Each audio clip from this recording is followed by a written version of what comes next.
Well, that was certainly something. You know, I get why these seasons of House of the Dragon take as long as they do to come out. I really do. What with their heavy VFX and all.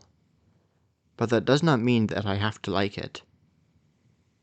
2 years is an awfully long time to wait for a new season of television, and just because A Song of Ice and Fire fans are masters of waiting, most television fans are not. Apparently, the finale had really great ratings, but I wonder how many of those watchers will be back in 2 years for a season 3 when this season ended so anticlimactically.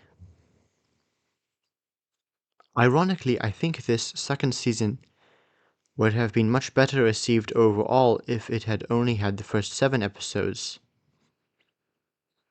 This is not to say that having all 10 of the planned episodes would not have been the best possible outcome, just that the ending of The Red Sowing is much better at concluding events than the ending of The Queen That Ever Was. Let's get into it. I will try to not spoil anything in this video, but in a few weeks I will try to have a House of the Dragon Season 3 predictions video out, and in that one I will most likely be mentioning stuff from Fire and Blood. If that video sounds interesting to you, do not forget to subscribe and ring the notification bell. Firstly, what the hell is that title supposed to mean? On the one hand, it is phrased in a very clunky manner. It is a reference to Rhaenys, the queen who never was, but done in very poor taste, in my opinion. Oh, and as a reference to Rhaenyra, it is not very appropriate, seeing as Rhaenyra does not particularly have any big moments in the episode. The two best scenes of the episode are the ones between Gwaine Hightower and Criston Cole, and the one between Corlys and Alan of Hull. I actually have found that I really like Cole's arc this season. It is one of the more complete ones of the season, and it is accompanied by some really great dialogue. Cole's current apathy makes a lot of sense given his reaction to the battle between Vhagar and Meleys.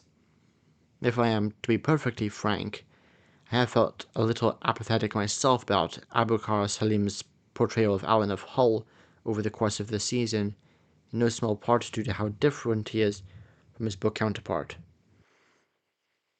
However, this episode really changed my mind on that. He's great. I especially like how his character reveals things about Corlys, who really has had one of the deeper arcs of these 2 seasons, who started out as an ambitious and arrogant man, who now has become sad and regretful and painfully aware of his failings. On the other end of the spectrum is the definite worst scene of the episode, maybe even of the season. Alicent's conversation with Rhaenyra. Alicent should not have been able to get on Dragonstone. If she can, that means assassins can, and if assassins can, then Rhaenyra should be super dead right now. The only reason the battle between Auric and Eric happened was because Auric could pass for Eric, which was how he was able to make it onto Dragonstone in the first place. Then there's Rhaenyra's demand, a son for a son. Did writer Sarah Hess not know about the episode called A Son for a Son? And why would Alicent even be willing to sacrifice Aegon?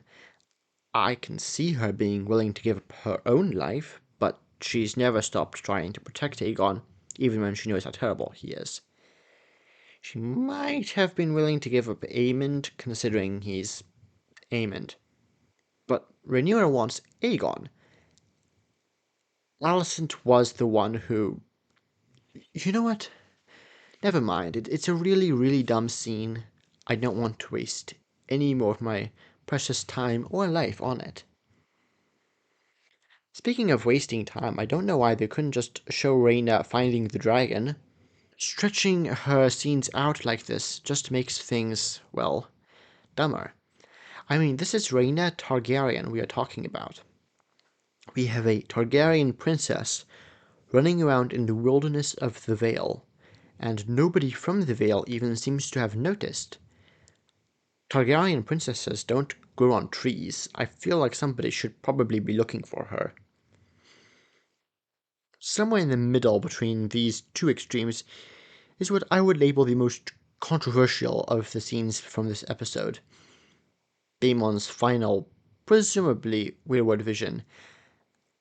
Alice brings him to the weirwood tree in the middle of the night, and we see our first live-action green man.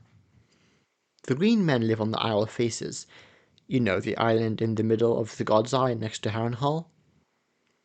I don't know what one is doing on the mainland, but it is cool to see nonetheless. We might see more of the green men in later seasons of House of the Dragon. George has said that the Isle of Faces and the Green Men will play an important role in the final A Song of Ice and Fire books, so it is doubly cool to see them here. At any rate, Daemon gets a huge info dump. We see an Other, and a book-accurate Bloodraven, and the dying of the dragons. I don't think these are supposed to be specific dragons, and the Red Comet, and Daenerys Targaryen. For the sake of my sanity, it is my headcanon that this is the book Daenerys and not the show Daenerys, because we all know how that storyline ends up going. And this is interesting because it basically confirms that Helena is at least a Green Dreamer. Now, Green Dreamers usually need First Men blood, and I can't think of any First Men ancestors of Helena, but there is some flexibility in the world of A Song of Ice and Fire, and Dragon Dreamers are close to Green Dreamers. These visions push Daemon over the edge with regards to supporting Rhaenyra, and I do get why other people argue that this makes his previous visions pointless, but I myself would have to disagree. Firstly, the other visions just make him realize that he doesn't want the crown, which isn't the exact same thing as supporting Rhaenyra. Secondly, this does tie into one of the major themes of A Song of Ice and Fire, that there are bigger issues than clashes between the Targaryens and Targaryens, or Starks and Lannisters. The others are the greatest threat to Westeros, and it does not matter to them who sits the Iron Throne. We get the most annoying part of this episode at the very end. Now, there's nothing wrong with showing where all the forces are positioned. That kind of stuff is actually kind of important, unless you want to start giving your main characters jetpacks. But in this case, it comes off as a 5-minute teaser for the third season that is 2 years away. Not a great look. It does not help that most of this stuff here was shown in the season finale trailer, which meant most everybody, including yours truly, who saw it got all hyped up for absolutely nothing to happen. This season truly is A Feast for Crows of House of the Dragon. It is not bad, but it is slow. The 8th and final episode of the second season of House of the Dragon is very much a mixed bag of a finale. We get some great dialogue writing, especially in Criston Cole's scene and in the scene between Alan and Corlys.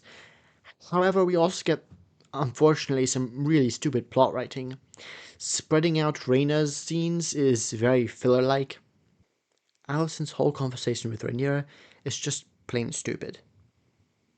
Even though we did have 2 battles this season, and we even got to see one of them, it still seems as if the Dance of the Dragons has yet to kick off, and that's not great. I am left with a very mixed perception of Sarah Hess as a writer. She did give us Rhaenyra the Cruel earlier this season, but she's also now being responsible for probably the worst 2 episodes of the show, the first being The Green Council, otherwise known as The Red Dragon and the Vertical Kool-Aid Man, and the second being this one. So yeah, I am going to be doing a few more House of the Dragon related episodes, and then I'm going to dip my toes back into the wonderful world of theory crafting for A Song of Ice and Fire. I have been your host, Maester Machinations. Thanks for watching.